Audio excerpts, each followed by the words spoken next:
ஸ்ரீகுரு தமிழ் நெஞ்சங்களுக்கு வணக்கம். நேற்றைய தினம் பத்திரிகைகளில் ஒன்று பிரபலமாக இருந்தது. அதாவது மத்திய பிரதேசத்திலிருந்து ராஜ்யசபா தேர்தல் நடந்தது. இந்த ராஜ்யசபா சீட்டு இருக்கு பாருங்க, அது சட்டசபை உறுப்பினர்களால் தேர்ந்தெடுக்கப்படுகிறது. இப்போ உதாரணமாக அதிமுகல இருந்து சி.வி. சண்முகம் ஜெயிச்சிருந்தாரு. அவருக்கு இன்னும் 2.5 வருஷம் பதவி இருக்கு. ஆனால் அவரு நான் எம்எல்ஏ ஆயிட்டேன்னு ராஜினாமா பண்ண அதிமுக கையில் இருந்த எம்பி பதவி தாவேக்காக போச்சு. அது பிரவீன் சக்கரவர்த்திக்கு கொடுக்கப்பட்டுள்ளது. இதே மாதிரி போன தடவை அதிமுக இருந்த கே.பி. முனுசாமி இது திமுக போச்சு. ஸோ அதிமுக தலைவர் இபிஎஸ் ஆல் தன் கட்சியினரை கட்டுப்படுத்த முடியும். நீ தான் ராஜ்யசபா எம்பி, இன்னும் உனக்கு 2.5 வருஷம் இருக்க ஏன்னு கேட்க முடியாம போன தடவை கே.பி. முனுசாமி 5 வருஷம் போஸ்ட் திமுக போச்சு. இந்த தடவை இது தாவேக்கா வழியாக காங்கிரஸ் போச்சு. ஆனா இதுவாவது இப்படி நடந்தது. மத்திய பிரதேசத்துல என்ன ஆச்சுன்னா 3 சீட்டுங்க. அங்க இருக்கிற எம்எல்ஏக்கள் எண்ணிக்கை பிரகாரம் பார்த்தா 2 சீட்டுகள் எளிதாக பாஜகவுக்கு போகும், 1 சீட்டு காங்கிரஸுக்கு போகும். ஸோ பாஜகவில் 2 பேரை அறிவிக்கிறார்கள். காங்கிரஸ் சார்பாக தமிழகத்தைச் சேர்ந்த மீனாட்சி நடராஜன் எனும் ராஜீவ்காந்தியின் உள்வட்டத்தில் உள்ள ஒரு பெண்மணிக்கு கொடுக்கப்பட்டது. இப்போ இவங்க போய் அஃபிடவிட் கொடுக்குறாங்க.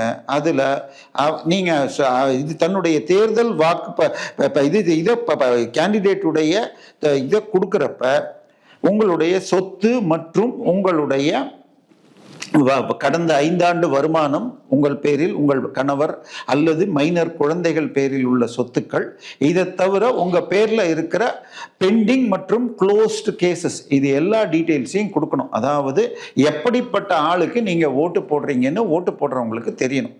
இப்ப எம்பி எம்எல்ஏ தேர்தல் நடக்கிறப்ப எதிர்த்து நிற்கிறவங்க அப்ஜெக்ட் பண்ணாலும் 10க்கு 9 தடவை, ஈவன் 50க்கு 48 49 தடவை அப்ஜெக்ஷன் பண்ணாங்க. ஆனால் ஓவர் ரூல் பண்ணிட்டோம் அப்படின்னு வந்துடும். உதாரணமாக திரு உதயநிதியுடைய பெட்டிஷன்ல உங்களுக்கு அவர் சென்ற முறை 7.5 கோடி ரூபாய் தான் ரெட் ஜெயண்ட்ல போட்டேன்னு சொன்னது இந்த முறை இல்லை.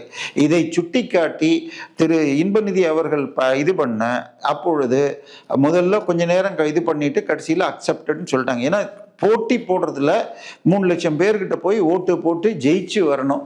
இதனால உங்களுக்கு லீனியண்டா இருப்பாங்க அந்த தேர்தல் அதிகாரிகள். பட் ராஜ்யசபா தேர்தலை பொறுத்த வரைக்கும் இது 6 வருஷ பதவி இருக்கிற அந்த 40 எம்எல்ஏ ஓட்டு இருந்தா போதுங்கிறதுனால 2 எதிர்த்தரப்பினரும் சரி தேர்தல் கமிஷன் அதிகாரியும் ரொம்ப ஸ்ட்ரிக்டா இருப்பாங்க குறிப்புகள்ல. இப்ப இந்த மீனாட்சி நடராஜன் அவர்கள் 2025 அவர் மீது உள்ள ஒரு வழக்கை குறிப்பிடவில்லை. லேட்டஸ்ட் வழக்கு, பழசேதான் மறந்தா கூட பரவாயில்ல. இதை சுட்டிக்காட்டியவுடன் வேறு வழி இல்லாமல் அவருடைய வேட்புமனு நிராகரிக்கப்பட்டது.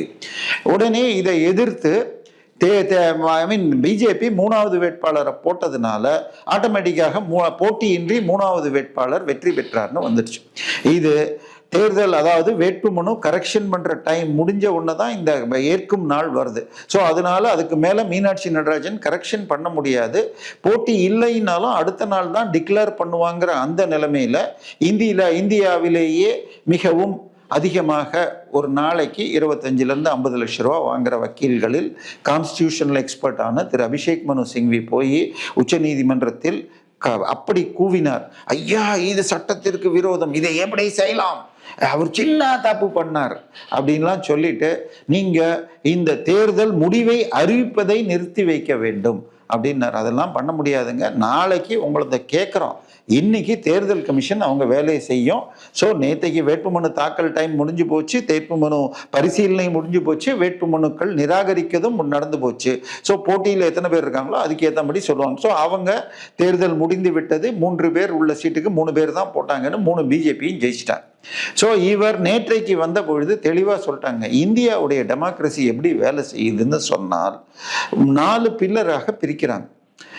ஒன்று எலெக்டட் ரெப்ரசன்டேட்டிவ், 2வது எக்ஸிக்யூட்டிவ், 3வது ஜுடிஷியரி. சரியா? இந்த 3 பேர்ல மற்ற எலெக்டட் ரெப்ரசன்டேட்டிவ்ஸ்க்கு பாஸ் பண்ற பில்லை அந்த மந்திரி சபை கூறுவதை எக்ஸிக்யூட்டிவ்ங்கிற ஜனாதிபதி அப்ரூவ் பண்ணுவார். ஸோ இதுல தப்பு இருந்தாலும் அதை ஜுடிஷியரி கேட்க முடியும். உதாரணமாக தேர்தல் நிதி பாண்டுன்னு சொல்லி கொடுத்த நிதி பத்திரங்கள், அதில் 1450 கோடி ரூபாய்க்கு கொடுத்தது நம்ம லாட்டரி குடும்பம் தான். அதில் 539 கோடி டிஎம்சிக்கும் 509 கோடி திமுகவுக்கும் போச்சுன்னு பார்த்தோம். ஸோ அப்படி அந்த தேர்தல் பத்திரத்தில் கொடுத்தவர் பேரை வெளியில சொல்ல வேண்டாம் என்ற சட்டம் இந்திய அரசியலமைப்புக்கு எதிரானதுன்னு சொல்லி அதை ரத்து செய்தார்கள். ஆனா பெரும்பாலும் மக்களால் தேர்ந்தெடுக்கப்பட்டது, கொள்கை முடிவை மாற்றுவதற்கு கோர்ட்டுக்கு உரிமை இல்லை அப்படின்னு சொல்லுவாங்க. அதே மாதிரி இந்த எக்ஸிக்யூட்டிவ் எலெக்டட் ரெப்ரசன்டேட்டிவ்ஸ் இவங்களை தேர்ந்தெடுக்கும் எலெக்ஷன் கமிஷனுக்கும் ஒரு நீதிமன்றத்துக்கு சமமான பவர்ஸ் உண்டு. ஸோ அதுல டெக்னிக்கலாக தவறு செய்தாலே ஒழிய உள்ள வரமாட்டாங்க. இது தெளிவாக டியூ ப்ராசஸ் அத்தனையும் பண்ணதுனால நாங்கள் இதுக்குள்ள இறங்க மாட்டோம்னு நேற்றுக்கு சொல்லி அந்த மீனாட்சி நடராஜன் வேட்புமனு தள்ளுபடி சரின்னு சுப்ரீம் கோர்ட் சொல்லிடுச்சு. இன்னைக்கு காங்கிரஸ் எப்பொழுதும் போல ரோட்ல நின்றுக்கிட்டு வெற்று அரசியல் செய்கிறது. இது ஜனநாயக படுகொலை அது இதுன்னு. ஏன் ஒரு அஃபிடவிட்டை வேட்புமனுவை ஃபில்அப் பண்ணி கொடுக்கறதுல நீங்க பொறுப்பெடுத்துக்காம அதுக்கப்புறம் அபிஷேக் மனு சிங்வியை கொண்டு வந்து சண்டை போட்டு பிரயோஜனம் இல்லை. அந்த குறிப்பிட்ட நேரத்தில் கரெக்டா ஃபில்அப் பண்ணி கொடுக்க வேண்டியது உங்களுடைய வேலை. இதை நீங்க செய்யலன்னா இப்ப ஏதோ ஒரு கேஸ் வந்துச்சு. அப்ப கருணாநிதியை பேசினார். அவருக்கு 80 வயசு 3 வயசுன்னு போயிட்டார். அவர் பேரையே எல்லாருக்கும் தெரியும். அதெல்லாம் பேரெல்லாம் பார்த்து பண்ண முடியாது. உங்க அஃபிடவிட்ல என்ன இருக்கோ அதைத்தான் ஏத்துக்க முடியும் அப்படிங்கிறது தான் இது. ஸோ இந்த அஃபிடவிட்ல அவர் தகவலை மறைத்தார், அவர் மீது உள்ள வழக்கை மறைத்தார். இது திட்டமிட்டு செய்வதுங்கிற அர்த்தமாகும். இது வேணும். அப்ப அதை இல்ல ஆமான்லாம் சொல்றதுக்கெல்லாம் தேவையில்லை. அந்த டயத்துக்குள்ள நீ அப்படி மறந்து இருந்தாலும் அடுத்த நாள் மாத்துறதுக்கு 2 நாள் டைம் இருந்திருக்கும். ஸோ இப்ப திரு மீனாட்சி நடராஜன் வேட்புமனு செல்லாதது கரெக்ட்னு சொன்னால், திரு உதயநிதி இது போல இன்னும் பலர் தன்னுடைய வேட்புமனுவில் மறைத்தார்கள்னு வழக்கு வந்தது. அந்த நேரத்தில் நீங்க ஹைகோர்ட்ல பார்த்துக்கங்கன்னு சொல்லி அது பெண்டிங் இருக்கு. ஐடி டிபார்ட்மெண்ட்டும் திரு உதயநிதி அவர்களுடைய தகவலில் மறைக்கப்பட்ட உண்மைகளை நாங்க எலெக்ஷன் முடிஞ்ச உடனே செக் பண்றோம்னு சொல்லியிருக்காங்க. ஸோ இதையெல்லாம் இது சரியாக அதிமுகவோ அல்லது அண்ணாமலை போன்றவர்களோ ஏன் பாஜகவோ, ஏன்னா நான் சொல்றது பிரதான எதிர்கட்சிகள், இவங்க உதயநிதியுடைய வேட்புமனியை ஏற்கனவே திரு இன்பதுரை பெட்டிஷன் போட்டிருக்காரு. அதை இன்னும் சீரியஸாக எடுத்துக்கொண்டு அந்த ஸ்க்ரூட்டனில அவர் சென்ற முறை ரெட் ஜெயண்ட்டுக்கு கொடுத்த 7.5 லட்சம் ரூபாய் 7.5 கோடியை இந்த முறை காட்டல. அதை மகனுக்கு கொடுத்துட்டேன், கிஃப்ட் பண்ணிட்டேன், எப்படி எது வேணா போட்டிருக்கலாம். இந்த லாயர்கள் அல்லது ஆடிட்டர்கள் ஒயிட் காலர்கள் அவங்க கொடுக்குற மாதிரி பண்ணலாம். ஆனால் அதையெல்லாம் பண்ணாம அதை அப்படியே அன்னைக்கு ஏத்துக்கிட்டாங்க. பெரும்பாலும் தேர்தல் அதிகாரிகள் மாநில அரசு ஊழியர்களாக தான் இருக்காங்க. ஸோ அதனால இவர் ஜெயிச்சா பார்த்துக்கலாம். ஸோ ஏன்னா ஒரு தொகுதிக்கு 40 பேர் நிற்பாங்க, அதில் 15 பேர் போவாங்க, 24 பேர் நின்னா ஒருத்தர் தான் ஜெயிப்பாங்க. இப்படி ஒன்னொன்னுலையும் சின்ன சின்ன மிஸ்டேக்கை பார்க்க முடியாது அப்படின்னு தள்ளுபடி பண்ணுறாங்க. அதை வெறும் ஃபில்லப் பண்ணியிருக்க அந்த காலங்கிறது தான் எங்கள் வேலைன்னு சொல்லுவான். என்னுடைய நண்பர் ஜெபமணி மோகன்ராஜ் வேணும்னு தனக்கு சொத்துக்கள் 1,76,000 கோடி, கடன் 4,76,000 கோடின்னு 2021 போட்டார். அதாவது தமிழகத்துக்கு எவ்வளோ கடன் இருக்கோ அந்த கடன் தன்மையிலையும் தனக்கு சொத்து 2Gல நஷ்டம் என்று சொல்லப்பட்ட ஒரு, ஆனா அந்த வேட்புமனுவும் ஏற்றுக்கொள்ளப்பட்டது. சோ அதனால இப்பொழுது உதயநிதி இது போல எந்தெந்த வேட்பாளர்கள் இதுல அப்ஜெக்ஷன் சரியான நேரத்தில் கூறப்பட்டு, என்ன பிரச்சனைனா எலெக்ஷன் கமிஷன்ல ஒன்னொன்னுக்கும் இருக்கிற எல்லாத்தையும் கையெழுத்து வாங்கியிருப்பாங்க. ஸோ அன்னைக்கு அண்டர் ப்ரொடெஸ்ட்னு கையெழுத்து போட்டிருந்தாதான் அப்பீல எடுக்க முடியும். ஸோ தெளிவாக உதயநிதி விஷயத்துல எனக்கு ஞாபகம் இருக்கு. அது மாதிரி விஷயங்களை எடுத்துக்கொண்டால் உதயநிதி அதே மாதிரி இன்னொன்னு ஒரு சின்ன உதாரணம் சொல்றேங்க. சொத்து கணக்கு காட்டுறதுல இப்ப உங்க சொத்து உங்க பேர்ல இருக்குன்னா வாங்கினது நீங்க 50 வருஷத்துக்கு முன்னாடி 1 லட்சம் ரூபாய்க்கு வாங்கியிருக்கலாம். ஆனா இன்னைக்கு கைட்லைனை காட்டணும்ட்டாங்க. ஆனால் பில்டிங் மதிப்பையும் அந்த மாதிரி மாத்தணும், அதுவும் நியாயமா இருக்கணுமா. திரு துரைமுருகன் ஐயாக்கு ஒரு சின்ன ஃபேக்டரி ஒன்று இருக்குங்க. நம்ம இது வண்டலூர்ல இருந்து கேளம்பாக்கம் போற ரோடு, இன்னைக்கு அது ஒரு மிக முக்கியமான ரோடு ஆயிடுச்சு. அதுல விஐடி காலேஜுக்கு எழுத்தாப்புல அவருடைய ஃபேக்டரி வருது. ஒரு சின்ன மெயின் ரோடு அப்ரோச், மீதி அது சந்து ப்ராப்பர்ட்டி தான். 6 ஏக்கர்ல 69,000 ஸ்கொயர் ஃபீட்ல ஃபேக்டரி. அது ராஜம் எக்ஸ்போர்ட்ஸுங்கிற ராஜம் என்ற கம்பெனி எக்ஸ்போர்ட் கம்பெனின்னு அதுல மிளகாத்தூளோ அந்த மாதிரிங்கிறது நெட்ல பார்க்கும்பொழுது கிடைக்குது. அந்த மாதிரி ஃபேக்டரினா குறைஞ்சபட்சம் 15 அடி வெயிட் வைக்கணும். ஏன்னா நான் சிவில் இன்ஜினியராக, மதிப்பீட்டாளராக, கன்சல்டன்டாக இருந்திருக்கேன். அதனால 15 அடி ஹைட்டுக்கு பில்டிங் கட்டணும்னா இன்னைக்கு சாதா பில்டிங் 2750 ரூபா ஆகுதுன்னா அது 4000 ரூபா வரைக்கும் ஆகும். அது அவர் 2001 வாக்கில் கட்டி இருந்தால் அப்போ 500 ரூபா 750 ரூபா ஆகும் எக்ஸ்ட்ரா கட்டுறதுக்கு.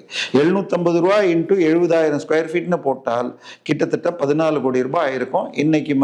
ஆனால் அவர் வெறும் 1.25 கோடிக்கு கட்டினதாக அவருடைய அஃபிடவிட் 2021 சொல்லிச்சு. அன்றைய மதிப்புன்னு 2021 1 கோடி 76 லட்சம் காட்டியிருக்காருங்க. அதாவது அன்னைக்கு 2000 ரூபா சதுரடி இருந்துச்சு. 2000 ரூபான்னு போட்டா 70,000 ஸ்கொயர் ஃபீட்டுக்கு என்ன நீங்களே பார்த்துக்கங்க. ஸோ இப்படி தெளிவு, அதுவும் பிடபிள்யூடி மினிஸ்டரா இருந்தவர். இதுக்கெல்லாம் இந்த ரேட் 2750 3000 சொல்றதெல்லாம் பிடபிள்யூடி ஃபிக்ஸ்டு ரேட் இருக்கு, சிபிடபிள்யூ தனியா இருக்கு, டிஎன் தமிழ்நாடு இந்த டிஎன் தமிழ்நாடு பிடபிள்யூ ரேட்டை எடுத்து அவர் கோட் பண்ணாம இஷ்டத்துக்கு குறைச்சி போடுறாருன்னா இட் இஸ் அ கிரைம். வேண்டுமென்றே குறைத்து காட்டுவதற்கு அவருடைய வருமானத்திற்கு அதிகமான சொத்து வழக்கில் கூட இந்த டிஃபரன்ஸை பார்த்ததா தெரியல. எனவே இதையெல்லாம் வருங்காலங்களில் நான் பெரும்பாலான முக்கிய பழைய தலைவர்கள் இன்றைய அமைச்சர்கள் ஒன்றுமே பெரும்பாலான அமைச்சர்கள் இதில் சாதாரண பின்புலத்திலேருந்து வந்ததுனால முந்தைய அமைச்சர்கள் காட்டினது என்னென்னலாம் பார்க்கணும். ஏன்னா டிவிஹெச் குழுமம் மற்றும் சென்னையில் ப்ரொமோட் பண்ணியிருக்கிற பழைய ப்ராஜெக்ட் கம்ப்ளீட்டட் ப்ராஜெக்ட்னா அந்த இதில் போய் பார்த்தீங்கன்னா அதனுடைய இன்றைய மதிப்பு 75,000 கோடிக்கு வரும். ஆனால் KN நேரு 2.45 கோடி தான் காட்டியிருக்காராம். அவருக்கு லால்குடி பக்கத்துல இந்த ஆசியாவிலேயே மிகப்பெரிய ரைஸ் மில் அவர் குடும்பத்துக்கு இருக்கு. அவர் மிகப்பெரிய மாட்டு பண்ணை வச்சிருக்காரு. இது எல்லாமே ஒரு ட்ரஸ்ட் பேர்லயோ பிரைவேட் லிமிடெட் பேர்லயோ போட்டா கணக்கு காட்டாம இருக்கிறது. ஸோ பிரைவேட் லிமிடெட் ஃபார்ம்ல 5 லட்ச ரூபா இருக்கு, எனக்கு அதுல வெறும் 1 லட்ச ரூபா ஷேர்னா அந்த 5 லட்ச ரூபா மதிப்புள்ள பிரைவேட் லிமிடெட்ல எவ்வளவு சொத்து இருக்குன்னு காட்டணும். ஏன்னா ராகுல் காந்தி 5000 கோடி ரூபாய் சொத்துகள் உள்ள யங் இந்தியா பிரைவேட் லிமிடெட் 5 லட்ச ரூபா ஷேர்ஸ்ல எங்கிட்ட 38% அவங்களும் காட்டியிருக்காங்க, சோனியா காந்தியும் கட்டுறாங்க. அதுல 5000 கோடிக்கு 38% போட்டீங்கன்னா உங்களுக்கு 38 கிட்டத்தட்ட 1750 கோடிக்கு சொத்து வரும். ஆனா அவங்க அதை காட்டல. ஸோ ட்ரஸ்ட் பேர்லயே சொத்து இருந்தாலோ அறக்கட்டளைன்னு போனா கூட அது அவர்கள் குடும்பத்தினருடைய அறக்கட்டளைன்னா பிராக்டிக்கலி அவங்க கண்ட்ரோல்ல தான் இருக்கு. எல்லா காலேஜ் எல்லா ஸ்கூல்ஸ் நடத்துறவங்களும் அறக்கட்டளை மூலமா தான் கண்ட்ரோல் பண்றாங்க. அதுதான் இந்திய சட்டமும் சொல்லுது. எனவே இவற்றையெல்லாம் சரி செய்ய வேண்டியது எலெக்ஷன் கமிஷனும் பண்ணணும், ஐடி டிபார்ட்மெண்ட்டும் இதை பார்க்கணும். எனவே மீனாட்சி நடராஜனுடைய வேட்புமனு நிராகரிப்பு சரி என உச்சநீதிமன்றம் கூறியதால் உதயநிதி, துரைமுருகன் போன்றவர்கள் வெற்றி பெற்றதே செல்லாது என்று ஆக்க முடியும். என்ன நடக்குதுன்னு பார்க்கலாம்.